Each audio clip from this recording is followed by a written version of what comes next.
السلام عليكم البنات، نتمنى تكونوا بخير ولا خير. معكم قناة شهيوات بسمة الاقتصادية نمبر 1. نتمنى تكون القناة كتعجبكم وخفيفة على قلوبكم ان شاء الله. اليوم بالنسبة لشهيوات اقتصادية كيف ما ديما جيت نقدم لكم تحلية ب3 طبقات بمواد اقتصادية موجودة في كل بيت، وكتجي غزالة اما للسحور الفطور، شي حاجة اللي خفيفة في رمضان. وما نطولش عليكم، نخليكم مع المقادير وطريقه التحضير. هانتوما بالنسبه للمقادير عندي هنا 2 معالق ديال الدقيق اللي غربلته صبرت ليه فيه الحبيبات، و2 معالق ديال السنيده وفانيلا، وهنا الفلون بنكهه الفانيلا. هنا عندي مسوس اللي غتاخد اللي ديجا فيه السكر، تحاول تنقص من السكر ولا ما ديروش كاع، المهم السكر كيبقى على حسب الذوق، ونصيطو ديال الحليب. صافي دابا غادي نخلط كلشي في الاناء ديالي. السيطرو ديال الحليب، غادي نضيف الدقيق،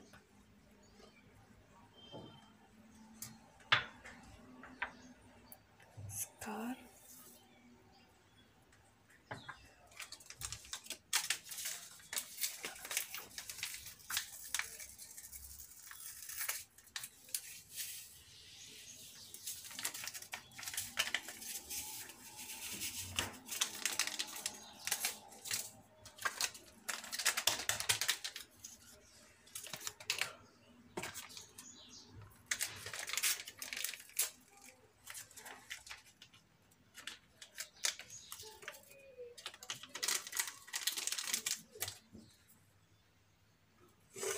غادي نحرك مزيان حتى ما يبقاش لي التراكم، داكشي دابا باش السنيده ما تبقاش لتحت.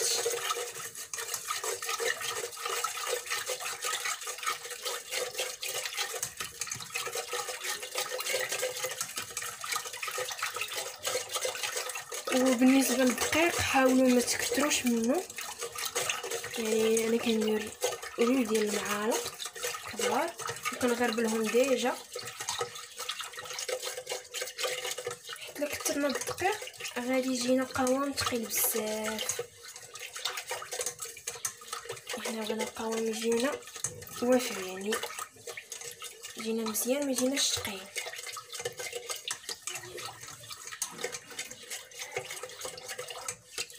مزيان انا دابا غادي نصفيه باش ما يبقاش لي الحبيبات ديال الدقيق.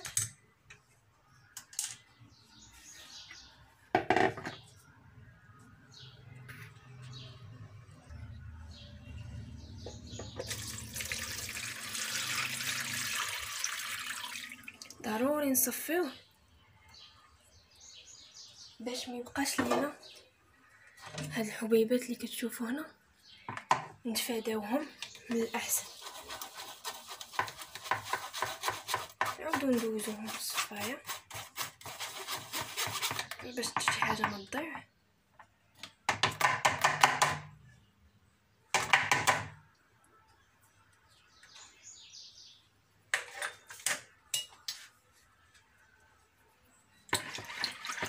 صافي نخلط مزيان.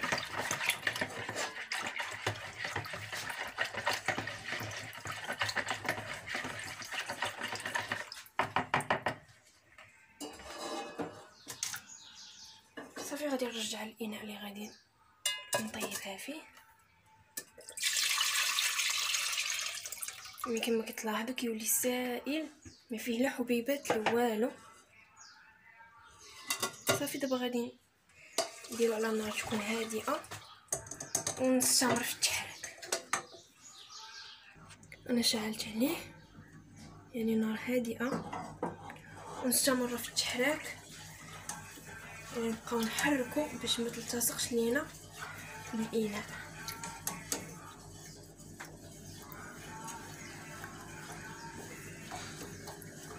الا التصقت بالاناء غادي يضيع لينا كلشي. يعني بالنسبه حنا دايرين الدقيق، يعني راه غادي يكون القوام شويه تخيل ماشي كيف ما الفلون العادي. نحاولوا ما نسقوش من التحراك، واخا تبان لك باقي ما غاديش تبدا تقال، ولكن ما تسقيش من التحراك، بقاي كتحركي باش اللي يجي القوام هو هذاك.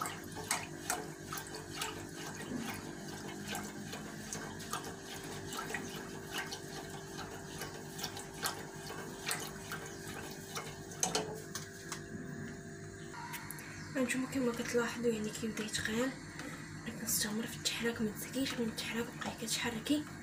القوام بدا كيختار شويه ولكن باقي ما كملش. صافي غنستمر في التحراك حتى يبدا يولي يعقد وبدا كيخرج منه الفقاعات. هانتوما البنات بعد ما بدا كيختار، هانتوما كنحاول نزومي كيبانوا الفقاعات، يعني دابا غنعرفوا ان القوام مناسب، ان الفلون ديالنا طاب. صافي وغادي نطفيو عليه وغادي نمشيو للطبقه الثانيه. غادي نحاول نكب هذا في كيسان وغادي نمشيو للطبقه الثانيه ان شاء الله. صافي غادي نكب في الكيسان ديالي. هانتوما الكيسان كيفاش، يعني اللي بغات دير جبابن، اللي بغات دير اللي بغات، المهم الكيسان اللي متوفرين في المنزل، ولا جبابن ولا اي حاجه كتبريزونطاسيون فيها. هنا نحاولوا نشدوا القياس، يعني نخويو نفس الكميه، عفوا نفس الكميه في نفس الكيسان، باش حتى في بريزونطاسيون يبانوا انهم قد. يعني غير بحساب مغرفه، راه غادي تهزي مغرفه في الكاس، راه غادي تجي هي هذيك، غادي يجي العبار مقاد. المهم ديك الساعه راه كيكون عينك ميزانك، راه انت غادي تشدي غير بالعين، غادي تشدي الميزان ديالو.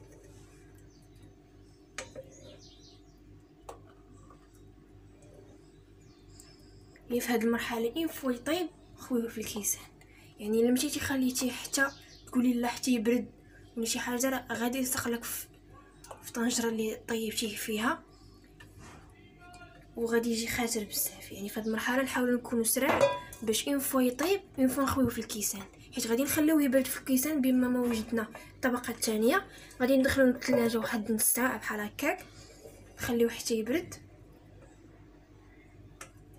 حتى يبرد، ومن بعد غادي نكون بما وجدنا الطبقه الثانيه غادي يكون هو يعني كمل في البروده، يعني ولا متماسك، باش ملي نكبوا عليه الطبقه الثانيه ما تنزلش لينا لتحت. صافي دابا غادي ندخلو، بعد ما كملت غادي ندخلو للثلاجه كما كتلاحظوا. غادي ندخلهم للثلاجه ونحاول نمسح الكيسان من هنا على حساب بريزونطاسيون. صافي غادي ندخلو للثلاجه، قلت لكم تقريبا شي نص ساعه. المهم بما ما يتماسك ويشد، يعني يولي الفلون ديالنا موجود، بما ما حضرنا الطبقه الثانيه ان شاء الله. دابا غادي ندوزو للطبقه الثانيه. هانتوما البنات بالنسبه للمقادير، عندي هنا 2 معالق ديال السنيده، 2 معالق كبار ديال السنيده، وعندي 2 معالق ديال الدقيق اللي غربلته بقاش ليا فيه حبوب متراكمه، وعندي فاني بحجم 7 غرام، وعندي هنايا فلون بنكهه الفراوله. انا هذا عندي مسوس، داكشي علاش ضفت فيه السكر، 2 معالق كبار ديال السكر، واللي كدير حلو. المهم السكر كيبقى على حسب الذوق. وعندي نص ساطور ديال الحليب. هانتوما المقادير كما كيشوفوا، انا غنخلي لكم مقادير في صندوق الوصف. صافي هنايا غادي نخوي نص ساطور الحليب،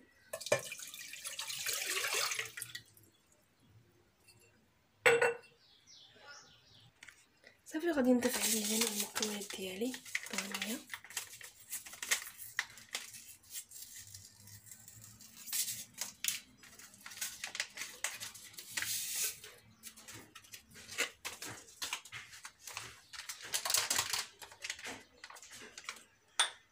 السكر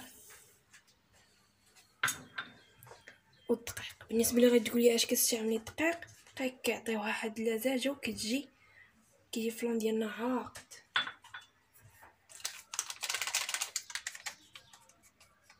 يعني نحاولوا ما نستخدموش دقيق بزاف، يعني معلقتين راه كافيين باش غادي يجينا القوام مناسب.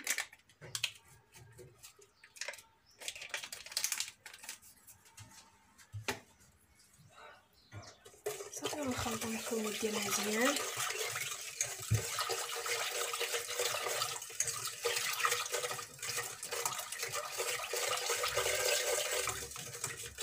نخلطو مزيان حتى ما يبقاش لينا. حتى راه كندير الدقيق والفلان.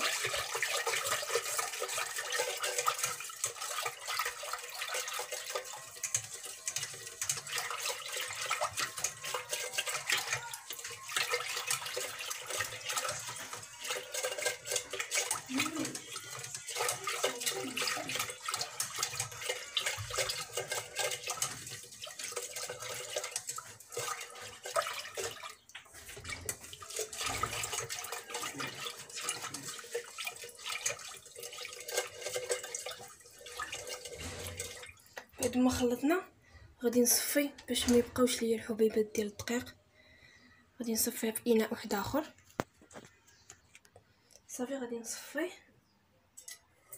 غير باش ما يبقاوش ليا تراكمات ديال الدقيق، ونكون مهنيه انني غادي نخلط عادي.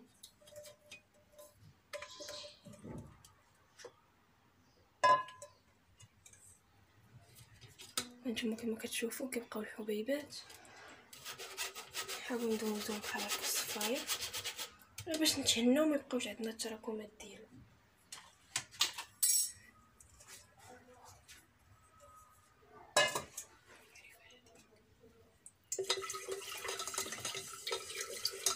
صافي نعاودو نخلطوه مزيان.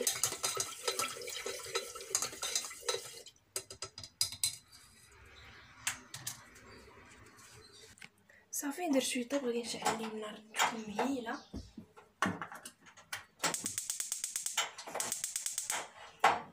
صافي وغادي نخليه يطيب مزيان ونرجع معكم بعد ما يطيب. هي خلوه ونستمر في التحراك، نبقاو نحركو مزيان باش ما يتراكمش لينا داك الدقيق. وصفيناه وساهل زعما نحسو بها ما تبقاش لتحت متراكمه حتى يولي يخرج منه الفقاعات. انا غادي بعد ما يوجد ليا غادي نوريكم النتيجه الاخيره كيفاش غادي يولي القوام ديالو. باش نطفيو عليه، ما نخليوهش يعقد مزيان وما نخليوهش جاري بزاف.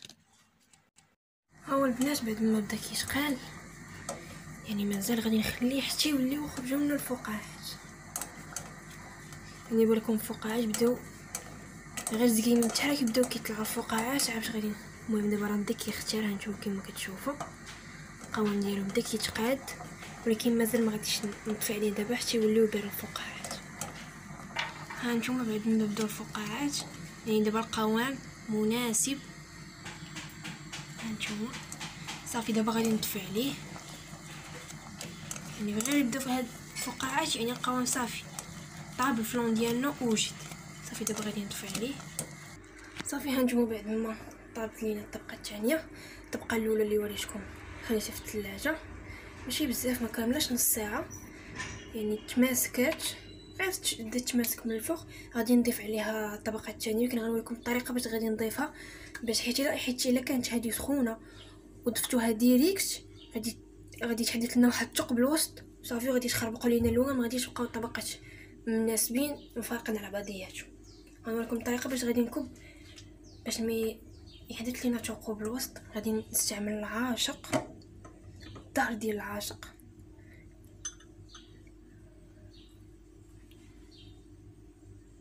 ونحاول نخويها للعاشق كما كتشوفوا.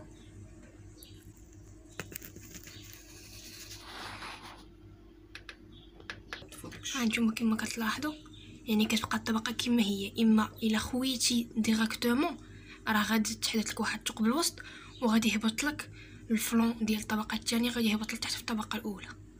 يعني بهذه الطريقه باش يبقاو الطبقات مباعدين على بعضياتهم. ونفس القياس كما قلت لكم في الاول نحاولوا نشدوا القياس. يعني الا خويتي بالمغرفه راك غتشدي مغرفه في الكاس راه غادي تجي مزيانه.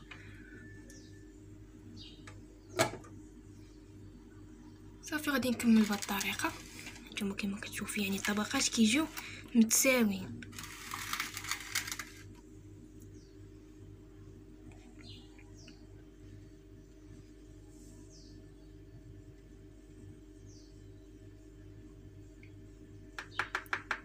كاين بزاف اللي كيديروا الاخطاء كتخوي وهو باقي سخون على الطبقه الاولى وكيتخلطوا. انا نيت كانت كتوقع ليا وما كنعرفش شنو هو السبب.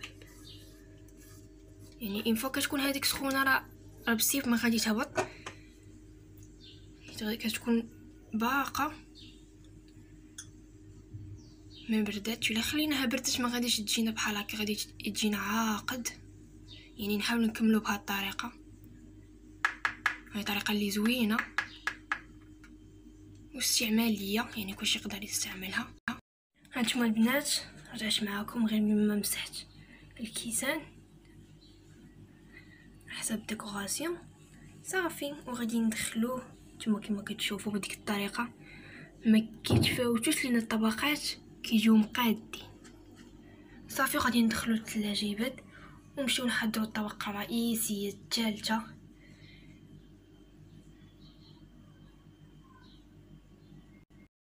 دابا البنات غادي ندوزو للطبقه الرئيسيه، هي الطبقه الاخيره اللي غادي تجينا، هي اللي غادي تجينا المنظر ديالها الفوق، كيجي اللون ديالها زوين. المهم هنا عندي ساطو ديال عصير الليمون اللي عصرته وصفيته، يعني باش ما يبقاوش ليا فيه دوك العظومه الصغار ولا اي حاجه، يتصفى مزيان كما كتشوفوا. وعندي هنايا كنملو 2 معالق ديال السنيده، 2 معالق ديال الدقيق اللي مغربل، وكنضغط على هاد القضيه انه يكون مغربل ليه باش ما تلقايش معاه مشكل وما يبقاش لك في اللون ديالك الحبيبات. وعندي هنا فلون ايديال كما كتشوفوا صافي. دابا غادي ندير العصير ديالي الليمون اللي صفيته حتى هو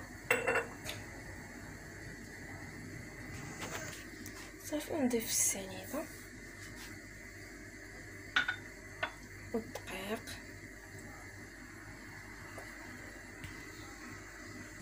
صافي. بالنسبه بعد ما درت السنيده والدقيق هنايا ما ذكرتش لكم في المقادير، ولكن غادي ندير هنايا السكر بنكهه زهره البرتقال. انا ما غاديش نستعملها كامله باش ما تغلبش ليا على المذاق ديال البرتقال، يعني يبقى البرتقال غير كتعطي ريحه ومذاق زوين. غادي نستعمل غير النصف، ما غاديش نديرها كامله. واللي ما موجودش عندها دير غير فاني عاديه.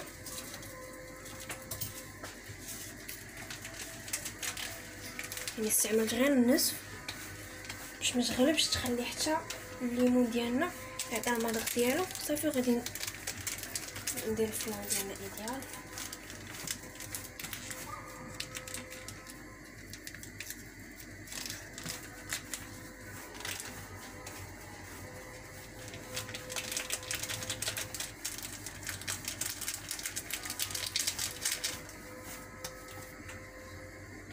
صافي. ونخلطو المكونات ديالنا كامل مزيان.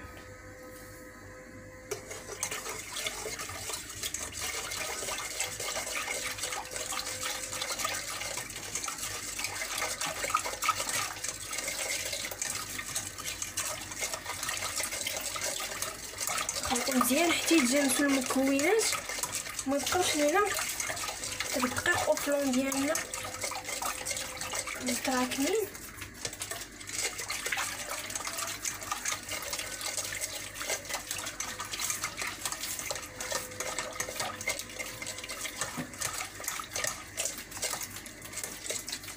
صافي بعد ما حركت مزيان حتى يتجانسوا المكونات وغادي نصفي. ضروري تصفيو، تقولوش ليا انكم ما تصفيوش ولا صافي غير ديريكتومون، ضروري نصفيو.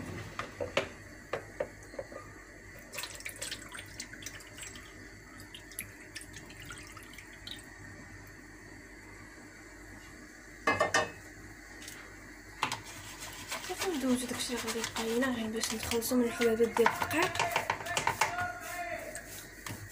واي حاجه غادي تبقى ما غاديش تخلط مزيان.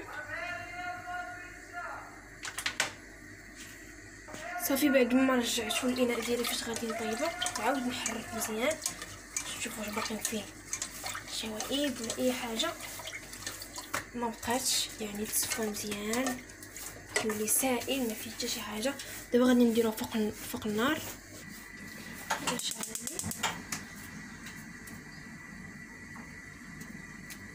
كتبقى الاولى والثانيه غادي نستمروا في التحريك ما نحاولوش نحيدو ايدينا نبقاو نستمروا في التحريك باش ما يلتصقش لينا ويجينا مزيان كما الطبقه الاولى والثانيه اللي دوزنا. انا دخلتهم الثلاجه كما وريتكم قبيله وخليتهم يبردوا مزيان بعد ما يحضر لنا الطبقه الرئيسيه وهي الطبقه الاخيره.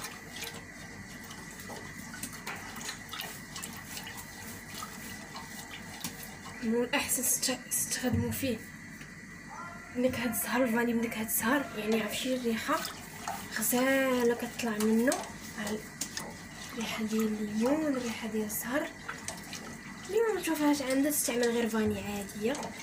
المهم بنكهه الزهر راه كتجي البنه غزاله والريحه حتى طالعه منه فن.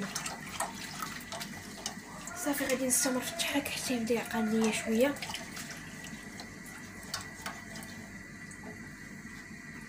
هانتوما البنات كتشوفوا بدا كيختار من القوام بدا كيتناسب. صافي غادي نخليوه حتى يوليو فيه فقاعات باش يولي لينا قوام مناسب، يعني الفلان ديالنا والعصير الليمون طاب هما فقاعات غادي يبداو حتى غيبدا كيختار. وما نعاودش لكم الريحه اللي طالعه منه كيفاش دايره غزاله، يعني خليط ما بين الزهر والليمون خليط لو في المذاق لو في النسمه الرائحه غزال تبارك الله. هانتوما كما كتشوفوا نحاول نزوي لكم الفقاعات بداو كيطلعوا، يعني القوام ديالنا مناسب. دابا غادي نطفي عليه وغادي نزيدو على الطبقه الاولى والثانيه ان شاء الله. هانتوما البنات بعد ما الكيسان ديالنا جمدوا هما كما كتشوفوا كتبقى الطبقه نفسها بديك الطريقه ديال المعلقه اللي درت، ما كيتفاوتوش هنا الطبقات. صافي بعد ما جمدوا مزيان غادي نضيف عليهم الطبقه الثالثه. صافي غادي ندخلهم باش يجمدوا يعني ماكسيموم ديال شي ساعتين بحال هكاك باش يكملوا لينا في الجميد. صافي دابا غادي نضيف الطبقه الثالثه ديالي وبنفس الطريقه ديال العاشق.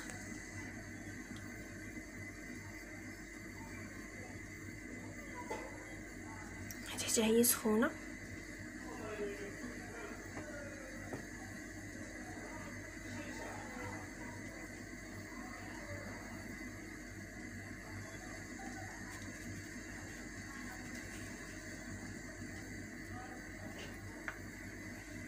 الطبقه الثالثه كتبقى شويه زايده حيت عارفين ما فيهاش فيها غير العصا ديال الليمون، يعني العصا ديال الليمون كيكون شويه جاري ما نخافوش منها، يعني كما وريتكم الطريقه غير تبدا الفقاعات نطفيو عليها. صافي غادي يكون واجد والقوام ديالها غادي يكون مناسب، يعني الا خليناها اكثر غادي يجمد لينا في الكاسرونه ولا فاش طيبتوها وما غاديش تبقى تجيكم قاده الطبقه، غادي يولي يجيكم داكشي ماشي حتى لهيه. صافي نحاولوا نقادو الطبقات باش ما يجيناش شي فيه على شي، نحاولوا نجيبوهم قد نتوما كيما كتشوفوا كيجيو المنظر غزال، يعني فيه 3 ديال الالوان بمقادير موجوده في اي بيت غادي تلقاي فيه هاد المقادير بطريقه سهله ما كيديش بزاف ديال الوقت. ديروهم للفطور ديروهم للسحور ماشي مشكل، ما كيديوش بزاف ديال الوقت باش غادي نحضروا هاد التحليه.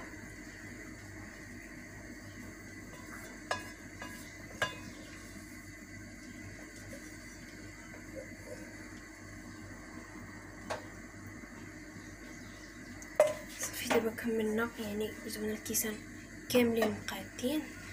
نحاول نزوي لكم باش تبان لكم. هانتوما كيجيو طبقات مقادين، يعني ننصحكم بهذا الاستعمال ديال العاشق، كيجيو مقادين. ونتمنى الوصفه ديال اليوم تنال الاعجاب ديالكم، وتشاركوها مع الاصدقاء ديالكم والحباب ديالكم، وتبارطاجيوها في مواقع التواصل،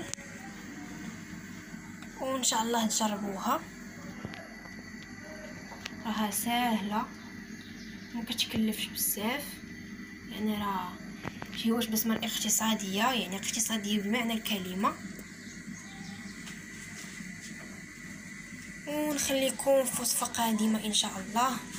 ونتمنى اللي اول مره غادي يزور القناه يخلي لنا التعليق ويرن الجرس باش يبقى يوصلو كل جديد ان شاء الله.